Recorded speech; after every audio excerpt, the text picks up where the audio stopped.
Hi everyone. The reason why you see the meatballs, I'm gonna make Italian wedding soup, but my way. I use ground chicken, fresh parsley. I even use dry parsley.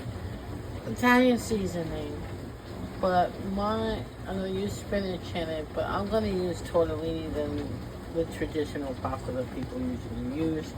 I'm gonna be a little extra, and that's how I do things. So stay tuned for the rest of the video. Please stay to the end. I'm back. I just dropped in the vegetable part. So I'll come back in stages so you can see. Alright, now I'm back. That's the fresh parsley.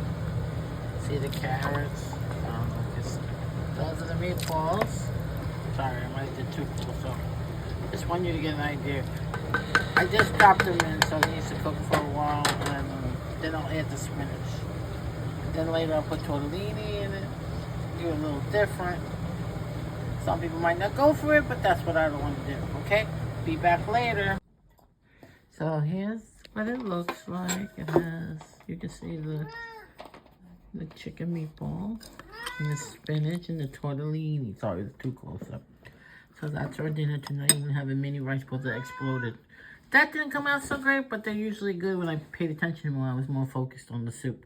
So stay tuned for more videos. Have a good night.